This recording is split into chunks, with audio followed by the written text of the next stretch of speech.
My mom didn't sit me down for a talk. She dragged my suitcase onto the driveway, popped it open, and started tossing my clothes into a plastic trash bin like she was taking out yesterday's leftovers. I stood there in my work shoes, still smelling like coffee and syrup from the brunch shift, watching my life land in a pile next to the recycling. I'm Harper. I'm 24. And that bedroom was the only reason I could afford to stay and help run my family's little diner. But my mom didn't even look me in the eye when she said it. You're an adult. You don't deserve to be here anymore. Your brother's wife needs this room. No one asked where I was supposed to sleep that night, how I was supposed to finish my online classes, or who was going to run the social media and the delivery. My brother Tyler walked past me, grabbed another box, and said I was being dramatic when I flinched as my laptop almost hit the ground. I didn't scream. I didn't beg. I didn't throw anything back. I picked up what was left of my stuff, put the rest of it on the curb, and walked away without saying a single word. 2 weeks later, before sunrise, they were the ones standing outside my door with swollen eyes and shaking voices, asking me to save them. And the first thing I did was reach for my phone and say, "Hi, I think there are some strangers causing trouble outside my apartment. If you think that sounds cold, wait until you hear what happened in between." I did not cry on that driveway. I waited until I was in the back of an Uber, watching the house I grew up in shrink in the rearview mirror, before I let myself feel anything. My friend Nia opened the door to her tiny downtown apartment in an oversized hoodie, hair in a bun, eyes wide when she saw me standing there with 2 bags and a trash bag full of clothes. She did not ask what happened. She just said, "Take my bed. I will take the couch. We will figure it out tomorrow." The next morning, when the sun came through the cheap blinds and my back was sore from sleeping wrong, reality finally hit. My entire life had been wrapped around that diner and that house. I knew every regular's coffee order, every holiday rush pattern, every stupid glitch on the delivery app. And in one night, my family had decided I was disposable. Instead of breaking down, I opened my laptop and started making a list. Every account I had created for the diner was under my email, my passwords, my work, the website, the Instagram, the TikTok, the email newsletter, the relationships with local roasters and food bloggers. All of it existed because I built it. My mom Brenda always said she was too old for that internet stuff, that I was the smart one. My brother Tyler had no idea what an ad manager even was. His wife Madison, my brand new sister-in-law, thought posting selfies with latte art was enough to keep a business alive. I spent 12 straight hours cleaning up the mess they had made of my life. I logged into every platform, removed their access, changed recovery emails, and downloaded copies of all the analytics and reports I had ever done. I did not sabotage anything. I did not delete their pages or lock them out of their own business banking. I just took back what was mine, the things I had created and never been paid fairly for. When Nia came home from her shift at Coastal Grind, the big modern cafe she worked at downtown, she found me surrounded by notebooks and open tabs. She listened while I told her everything from the trash bin on the driveway to the sentence, "You do not deserve to be here." She was furious on my behalf. She told me to blast them online, to expose exactly how they treated me, to let the internet drag them. But I shook my head. If I burned everything down, I would look bitter and unstable, and they would still call me ungrateful. I did not want to go to war on their level. I wanted them to feel what it meant when the person they treated like a maid and a backup plan simply disappeared. We checked my savings. Between my part-time work at the diner and my side gigs, designing logos and running small ad campaigns for local businesses, I had enough to survive a couple of months if I was careful. Rent with Nia would be tight, but she insisted we would make it work. Then she said something that stuck with me. Coastal Grind has been trying to grow their social media and events. You literally built an entire brand already. Why are you wasting that on people who threw your stuff into a trash can? I went to their website that night, looked at their feed, their branding, their menu. It was good, but it could be better. And more importantly, they were the main competition to my mom's diner. Not because of location, but because of the kind of people they pulled in. Younger crowds, remote workers, tourists. If I was going to start over, why not start right where it would hurt my family the most without touching them directly? The next day, I sent in my resume along with a case study I wrote in one sitting about how I grew my mom's diner page from almost nothing to being fully booked on weekends. I did not mention that my family had kicked me out. I just laid out numbers, strategies, screenshots. When Coastal Grind replied and asked to meet, it felt like the first breath after being held underwater. I was not planning a dramatic revenge montage. I was planning a career, a life where the work I did actually belonged to me. But deep down I knew one thing. My family thought I was the weakest link. They were about to find out what happened when the person they called a burden stopped holding their world together. Coastal Grind did not feel like work on the first day. It felt like being dropped into a completely different universe. The place was all glass and plants and clean lines, light spilling in from the street, laptops open on every table. Nia met me at the door, tied on her apron, and introduced me to the manager, a tall guy named Blake with tired eyes and the kind of calm voice you only get after years in hospitality. He had already read my case study.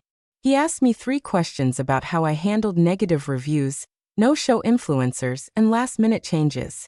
Then said, "We could really use someone like you." They started me as a marketing coordinator part-time with the promise of more hours if things went well. It was more than I had ever gotten in writing at my mom's diner. Within a week, I was planning our first Sunrise Sundays event series, soft jazz, specialty pancakes, and a limited-run cold brew flight that would photograph beautifully. I sat in the back office and pulled out all the tools I had once used for my family, this time with people who actually appreciated them. I built a content calendar. I optimized their profiles. I designed flyers and email blasts that looked professional instead of thrown together at midnight. And because I knew the neighborhood, I recognized usernames in the comments. Regulars who used to come to my mom's place started leaving little messages. "Wait, are you the Harper from Harbor Sunrise Diner? You're killing it here." One by one, they started dropping by Coastal Grind just to check it out, then staying, then bringing friends. I never told them not to go back to the diner. I just made sure that if they chose between a place that ignored their DMs and a place that remembered their name and favorite drink, the choice felt obvious. While my life was shifting into something new, the old house barely texted me once. The one time my mom reached out, it was a blunt message. "What is the password to the diner's Instagram? I can't get in. Madison wants to post." I stared at the screen for a full minute.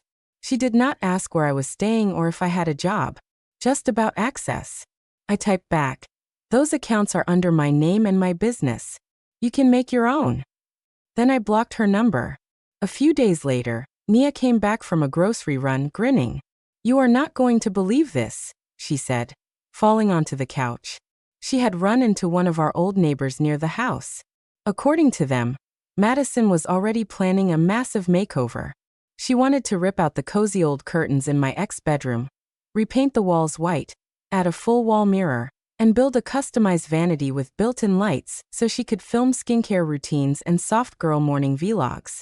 The quote from the contractor was around $10,000. My mom hesitated for maybe half a second about the cost. Then Tyler stepped in. He told her it was an investment, that Madison's followers would bring in more customers, that the diner needed to look modern if it wanted to survive. I almost laughed when Nia said that part. Madison had maybe a few hundred followers and thought that meant she was an influencer. But my mom, who never understood how any of it worked, believed the fantasy. They pulled money from the diner savings, the savings I had helped build by negotiating better deals with suppliers and running successful campaigns. I pictured them arguing over backsplash samples and ring lights, while at Coastal Grind, I was pitching a collaboration with a local roaster that would actually bring in traffic. The first Sunrise Sunday sold out of the special cold brew flight before noon. People tagged us in their stories, sharing pictures of latte art and the view through the big windows. Blake watched the numbers and shook his head in disbelief. "You did all of this at your mom's place by yourself?" he asked. I shrugged. "More or less," he said. "Then this is just the beginning." The same week, one of our old delivery drivers stopped by Coastal Grind, wearing a different logo on his jacket. He told me he had been cut from my mom's diner when Madison insisted she could handle deliveries herself through friends and cheap apps. Service got slower, orders got messed up. Someone left a 1-star review complaining the food was late and cold. and that whoever ran the Instagram account responded with a sassy comment instead of an apology. I knew that tone. It was pure Madison. I did not gloat out loud, but there was a cold little knot of satisfaction in my chest. They had wanted me gone so badly they threw my stuff in the trash. Now they were paying strangers to do a worse job than I ever did for free. At night on Nia's couch with a blanket over my legs and my laptop balanced on my knees, I watched the numbers climb for Coastal Grind and wondered how long it would take before my mom realized what she had given up. I did not reach out. I did not check their pages. Even though curiosity burned, I just kept building. Because the thing about pulling the keystone out of a structure is you do not have to push anything else. You just wait and listen for the cracks. I thought the worst they could do was throw my stuff away and steal my bedroom. But apparently I underestimated how fast greed can snowball. A couple of weeks into my new job at Coastal Grind, Nia came home from a late shift, dropped her bag on the floor, and said, "Okay, you need to hear this." She had stopped by our old street to visit a cousin who lived a few houses down from my mom. According to neighborhood gossip, the studio in my old room had not been enough for Madison. Once the vanity went in and the white paint dried, she decided the lighting still was not content-friendly, and that the real money would come from building a full wellness spa. Not at a commercial property, not renting a space like a normal business, but right in my mom's garage. She wanted a mini sauna, a soaking tub, a massage table, and a corner for yoga and morning routine videos, plus a separate entrance so clients could come in without walking through the house. The contractor's quote for the garage transformation was $15,000, not including the furniture and decor. My mom apparently almost fainted when she heard the number. She tried to say they needed to be careful that the diner's savings were already lower after the bedroom renovation. But Tyler, who had always been our golden boy, backed his wife like it was a war. He told my mom she was stuck in the past, that if she did not invest now, they would be left behind, that Madison's brand would put the diner on the map. I almost choked when Nia repeated that phrase. Madison's brand. This is the same girl who hashtagged every post with 5 different spellings of the word aesthetic. Still, my mom caved. She signed for a high-interest personal loan on top of tapping into the diner's emergency fund. She told herself it was for family, for their future, for growth. No one mentioned the fact that the person who had actually grown the diner's online presence enough to create an emergency fund in the first place was sleeping on a pull-out couch across town. While they were arguing over tile patterns, I was in the back office at Coastal Grind, building a proper loyalty program. I studied customer behavior, tested email subject lines, and negotiated a small sponsorship with a local podcast. When we launched our app and people started earning free drinks and brunch items, the response was instant. Our regulars became evangelists, dragging in co-workers and friends so they could rack up points. Every time my phone pinged with a new sign-up, it felt like another brick in my new life locking into place. Then the other shoe dropped. For Tyler to sell my mom on the spa dream, he had promised to use his connections at the showroom to get discounted equipment and fixtures. What he did not account for was how their management would react to his wife showing up at the showroom 3 times a week, filming loudly, rearranging displays for the background of her videos, and complaining to customers on live streams about how expensive everything was. His boss gave him one warning. When Maddie showed up again and started arguing with a co-worker on camera about why the showroom would not give her a collab discount, they pulled Tyler into the office and told him he was done. Suddenly, the man who had told me to stop being dramatic when my laptop almost hit the concrete was unemployed and living off whatever was left in the diner account and my mom's loan. The neighborhood noticed the tension long before my family did. My old neighbor, Mrs. Garcia, came into Coastal Grind one afternoon with her granddaughter. She greeted me with a hug like nothing had changed, and after ordering leaned over the counter. "I'm sorry about how your mom treated you, Mija," she said quietly. "We hear them yelling at night. The young one, the wife, she screams about money all the time." My mom screaming. I could picture Madison screaming about money while posting videos in the same breath. It felt even worse. And the diner was starting to show the cracks. Their food still tasted good, but service time stretched. Phones went unanswered. Messages piled up in their inbox. Without structured promos, slow days stayed slow. A few of our Coastal Grind customers mentioned it casually. "We used to go there. but they take forever now. And whoever runs their Instagram is kind of rude. They kept describing responses that sounded exactly like Maddie. All fake sweet and passive-aggressive. I stayed quiet, just nodded and said we were glad to have them. I did not have to push anyone away from my mom. She was doing that herself by putting the future of her business in the hands of a girl who cared more about ring lights than regulars. At the same time, the bank started calling. Nia told me that one of her co-workers at Coastal Grind was dating a guy who worked at a local branch. He could not give details obviously, but he mentioned in passing that plenty of small businesses were overextending themselves on renovations and influencer campaigns, especially older owners who did not understand what they were signing up for. I did not ask if my mom's name was on that list. I already knew. Late one night, as I was tweaking ad targeting for our next event, my phone lit up with a number I had not memorized but still recognized. My mom had found a way to text me from a different phone. The message was short and cold. We need help with the diner's online stuff. Send the login. I stared at it until the words blurred. There was no apology, no question asking if I was okay, if I had somewhere safe to sleep, if I was eating. Just we need help. For a second, the old reflex kicked in. The good daughter reflex. Fix it. Save them. Make it easier. But then I remembered the weight of my suitcase hitting the driveway. The sound of my clothes rustling in a trash bag. My mother's voice saying, "You don't deserve to be here." I typed out one sentence. "I don't work for you anymore. You told me I was in the way. I hope you figure it out." Then I blocked the new number too. At Coastal Grind, our metrics kept climbing. Blake pulled me aside after our second sold-out event, showed me the revenue charts and said, "Whatever you need to keep this going, you've got it.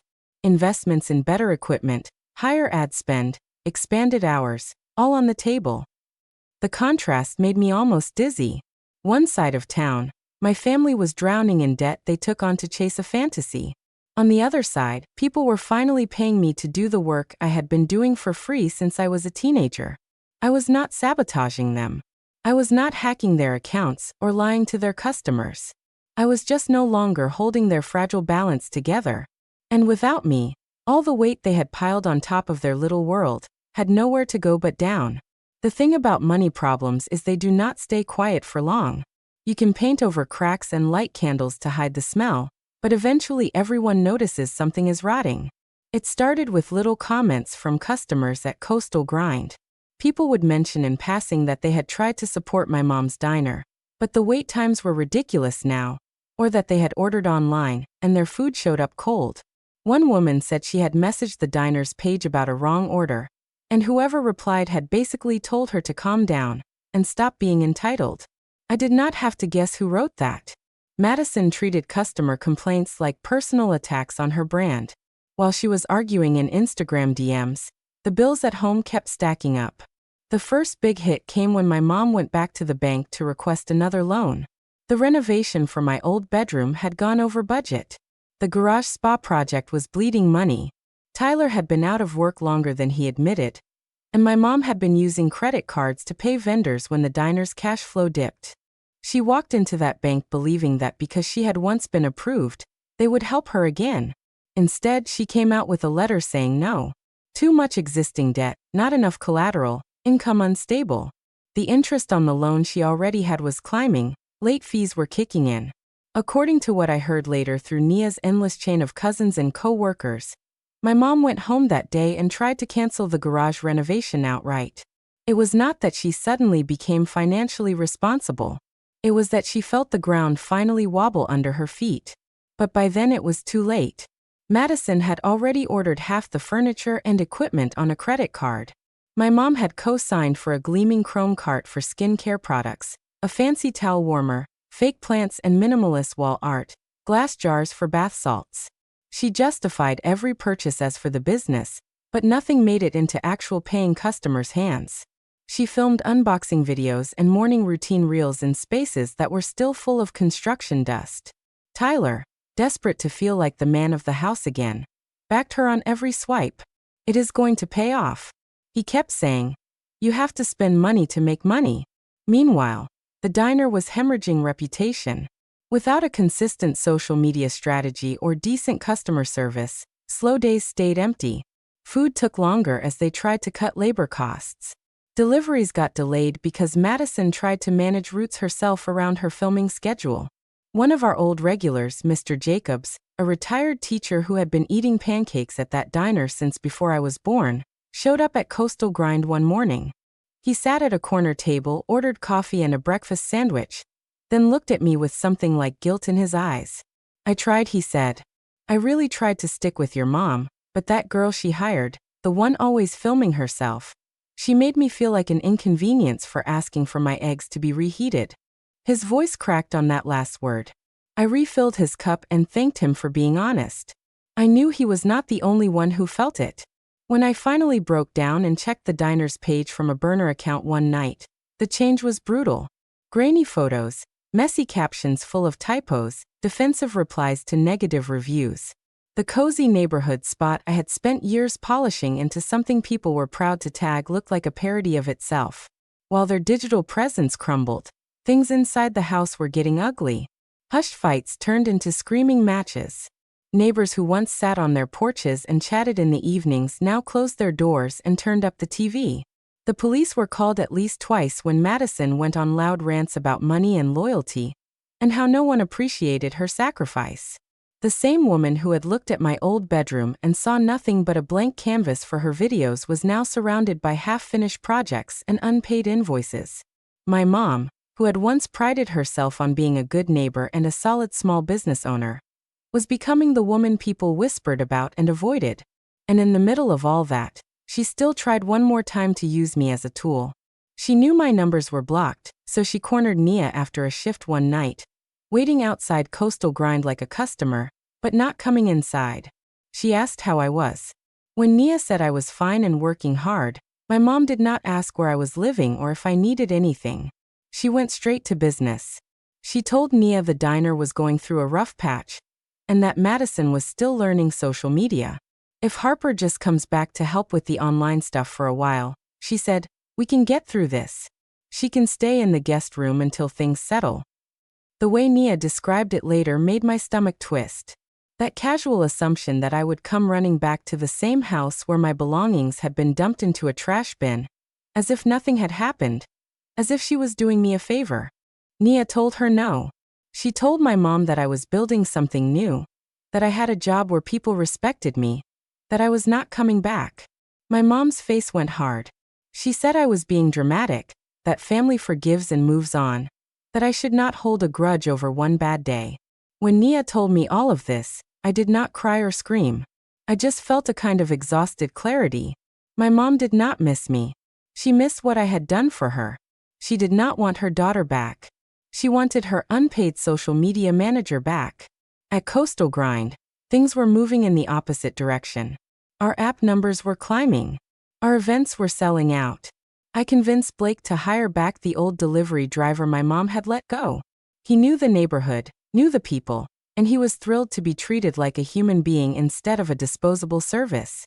We added more routes, including one that looped right by my mom's diner. Customers in that area started ordering from us instead because our food arrived hot, on time, and with a thank you note in the bag. I made sure every interaction felt personal, not fake influencer personal, real. When the landlord of my mom's building finally sent an official notice about late rent and potential eviction, the news rippled quietly through the neighborhood. Commercial landlords in that part of San Diego do not play around. They tolerate a lot, but not repeated late payments and obvious financial chaos. My mom tried to stall him, promising things were turning around, that they just needed a little more time. But the numbers on her ledger did not care about promises. Standing in the back room of Coastal Grind, watching our revenue charts climb while hearing through the grapevine that my childhood home and my mother's livelihood were on the brink, I felt something I am not proud of and will not sugarcoat. Relief. Not because they were suffering, but because for once their choices were finally catching up to them instead of landing on my shoulders to fix. I had spent years being the invisible net under their bad decisions. Now, for the first time, I had stepped aside, and as cruel as it sounds, there was a dark, quiet satisfaction in knowing that the fall they were feeling was not my fault. It was gravity. The notice on my mom's diner door went up on a Tuesday. It was a plain white sheet of paper with black printing, the kind landlords use when they are done asking nicely. According to what Mrs. Garcia told one of our baristas, my mom pretended it was a misunderstanding at first. Said the check must have gotten lost in the mail. Said she would sort it out by the end of the week. But there was nothing left to sort. The loan payments, the renovation bills, the credit cards, the late rent, it all came due at once. The bank would not extend anything. The contractor wanted his money. The landlord, a man who had owned half that strip of shops for as long as I could remember, had already lined up a new tenant in case my mom defaulted. That tenant was Coastal Grind. Blake had mentioned a possible expansion a few weeks earlier. Nothing concrete, just an idea. We were bursting during peak hours, turning away people on weekends. When he asked me where I thought the perfect second location would be, I did not hesitate. I told him about the corner where my mom's diner sat, about the foot traffic, the parking, the history. I did not mention my last name. I did not say that was my childhood. I just laid out the numbers, the demographics, the potential. Blake did his own research. The landlord confirmed my mom was behind and struggling. He saw an opportunity to replace a failing tenant with a thriving one. Business is cold like that. By the time the eviction notice went up, the lease with Coastal Grind was already being drafted. I did not have to sign anything. I just watched the emails roll in, the plans for renovations that actually made sense, an updated kitchen layout, better seating, real investment backed by real revenue. On the other side of town, my mom's life was folding in on itself. The house I grew up in had a second mortgage hanging over it, and there was almost no equity left. Tyler and Madison were fighting daily. She screamed about how he had ruined her chance to be a wellness influencer, how his family was dragging her down, how she deserved better. He yelled back about her spending, about her attitude, about the way she talked to my mom. None of them mentioned me until it was time to assign blame for the online mess. Then suddenly everything was my fault again. If Harper hadn't taken everything with her, if Harper would just come back, if Harper cared about family at all. When the final deadline on the lease passed, and the landlord told my mom she had to be out by the end of the week, reality finally snapped into focus for them. The diner was gone.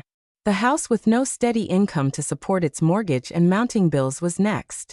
They sold what they could, furniture and appliances, and the sad and used vanity lights from my old bedroom. Tyler picked up shifts as a delivery driver for whatever app would take him. Madison tried to pivot her content to raw, honest struggle, but her small audience wasn't interested in watching her complain from a cramped motel room instead of a curated backdrop. By the time they showed up at my apartment, they were out of options. It was 2 weeks after the eviction notice, just before dawn on a Sunday. I had fallen asleep on my couch after working late on a launch campaign for the new Coastal Grind location. At first, I thought the pounding noise was a dream.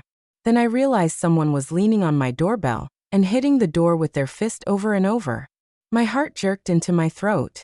I grabbed my phone, crept toward the door, and checked the peephole. My mom was there, hair messy, eyes swollen, wearing a jacket I had never seen before, the kind of cheap, thin thing you buy when you did not plan to be out in the cold. Tyler stood next to her, shoulders slumped, dark circles under his eyes. Madison hovered slightly behind them, arms wrapped around herself in a sweatshirt with the logo of a gym she no longer went to. Snorts. There were suitcases and plastic bags piled at their feet. I did not open the door. I slid the chain lock in place even though I know a deadbolt was already engaged, and cracked it just enough to hear my mom's voice. "Harper, please," she said. And for a second, she sounded like the woman who used to make dinosaur pancakes for me when I was 6. "We need to talk. We made mistakes. Just let us in so we can explain," Tyler added. "We were wrong, okay? We were wrong about you. We lost the diner. We lost the house. We don't have anywhere else to go." Madison stayed quiet, but tears were streaking her mascara. It would be a lie to say I felt nothing. My stomach twisted. My chest ached. My heart pounded so hard it felt like it might break through my ribs. These were still my blood. Still the people I had spent most of my life serving in one way or another. But I also remembered the trash bin, the sound of my suitcase hitting the driveway, the sentence, "You don't deserve to be here." I thought about how many times they had reached out only when they wanted something fixed, something marketed, something saved. Not once had any of them asked if I had a bed. Not once had they apologized without attaching a request to it. The pounding got louder as my mom's voice cracked. Please, Harper. The landlord took everything. We found out Coastal Grind is moving in there. Is that where you are working now? Did you know? I took a breath, stepped back from the door, and dialed a number I never thought I would call for my own family. When the dispatcher picked up, my voice came out calm and flat. Hi, I said. There are some people outside my apartment building who won't stop banging on my door. They've been shouting and causing a disturbance. I don't know them. I'm alone and I don't feel safe. Can you send someone to check it out? The words tasted bitter, but they were not a lie. Not really. I hung up and went back to the door. My mom was still begging, her words starting to blur together. Harper, we need a place to stay just for a little while. You can help us get the diner back. You know how to talk to people, how to fix things. You're good at this. You always have been. Tyler finally looked straight at me through the narrow gap. You don't understand what it's like out there. He said, motels, side jobs, everything is so expensive. We're family. You're supposed to help. That was the moment something in me went very still. I opened the door just enough for them to see my face clearly, the chain still across. I held their eyes as I spoke. You're right about one thing, I said. I am good at this. I am very good at fixing things. That's why Coastal Grind hired me. That's why. Starting next month, there's going to be a brand new cafe in the exact spot where you threw my future in the trash. My mom blinked. What are you talking about? The landlord needed a new tenant, I continued. He wanted someone stable, someone growing. Blake asked my opinion. I told him your location was perfect. We signed the lease. We are gutting the inside and turning it into something better. Madison's face twisted. You stole our business. She snapped. You ruined us. I shook my head. No, you did that when you spent more on ring lights than on payroll. You did that when you fired good people and insulted customers. All I did was stop holding your world together for free. Sirens wailed faintly in the distance, getting closer. My mom sagged against the door frame, suddenly looking older than 50. I never wanted this, she whispered. I just wanted you kids to have more than I did. You're the one who ended up throwing away the one person who already knew how to build something. I said quietly. The flashing lights turned the hallway blue and red. An officer stepped out of the elevator a moment later, hand resting lightly on his belt. Expression professional. Is everything okay here, ma'am? I opened the door just enough for him to see my mom and siblings, then stepped back. They've been here banging and yelling for a while, I said. I asked them to leave. I don't feel safe letting them in. My mom stared at me like she did not recognize the person standing in front of her. The officer kept it simple, asking them to move along, reminding them they could not loiter in the hallway or disturb other tenants. There was no dramatic arrest, no handcuffs, just a quiet, humiliating walk back down the corridor with their suitcases and plastic bags. As they shuffled past me, my mom reached out, fingers brushing the door frame where my hand had been.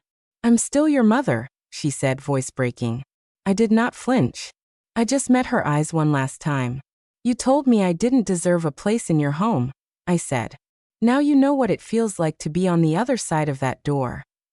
Then I closed it, slid the chain back, and leaned against the wood, heart pounding, knowing that for the first time in my life, I had chosen myself over the people who thought I would always choose them, no matter how hard they pushed me away. The grand opening of the new Coastal Grind location felt like walking into an alternate timeline where my life had taken the right turn years ago instead of last month. The building was the same one I had spent half my childhood in, but everything inside was different.